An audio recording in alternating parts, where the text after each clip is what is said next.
Blood for Beauty. It's the treatment gaining popularity all across the country and right here in Metro Detroit. The so-called vampire facial involves drawing your own blood and re-injecting it into your face.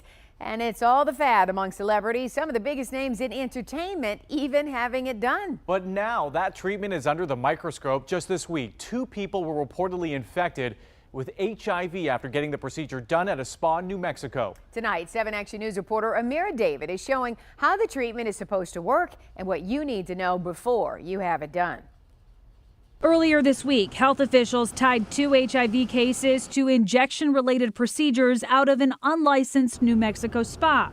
Procedures thought to be related to the Hollywood facial gaining popularity across the country. Maybe you've seen it on social media. The treatment, often referred to as the vampire or blood facial, put on the map by celebrities like Kim Kardashian. I know during it looks a little scary, but that all just gets wiped away. Christy Jones isn't afraid in the least. She's at an above-board medical practice called Zuliani Facial Aesthetics, getting that blood facial, also known as microneedling with PRP. PRP supporters say when done regularly, it does wonders for acne scarring, fine lines, and wrinkles. But how does this alleged magic work? You are using a machine to create these microchannels in the skin, and that in and of itself is causing a good increase in collagen and elastin. But you're using the PRP to augment that. PRP, or platelet-rich plasma, comes from your own blood.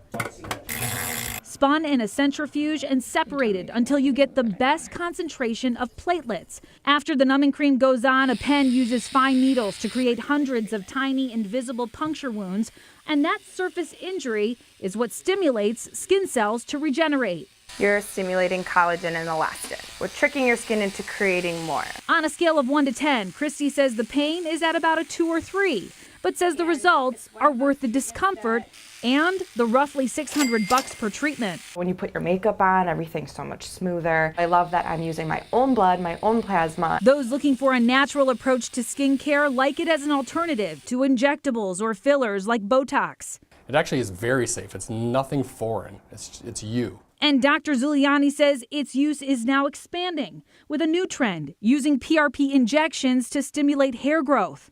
But as the procedure popularizes, so do concerns about safety practices, which is why Dr. Sean Jayakar says you've got to be choosy about who you allow to do the job. It should be safer because you're using your own blood, but if you're going to a facility that's not using universal precautions, you could run into serious problems. Experts say you need to make sure the establishment is licensed. For PRP facials, only use an esthetician working under the care of a staffed medical doctor.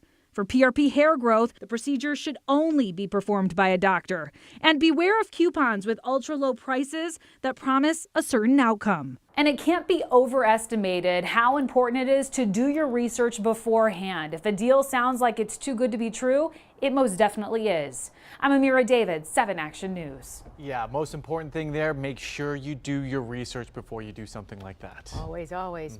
All right, here's what we're working on for Monday at 6. A Detroit woman devoted to rebuilding the neighborhood she lives in, taking a vow to add value to it brick by brick. Giving the people healthy, affordable eating options. She believes if she builds it, they will come. And she's refusing to let high construction costs get in her way. I own this building outright. I paid for it. I redeveloped it. I managed my own construction. I hired every single crew that did all this work. I did it all. It just says that I can do it, and I want to show others that they can do it as well. Monday at 6, the history behind this construction, when it's expected to be open for business, and what else is next for this East Jefferson block.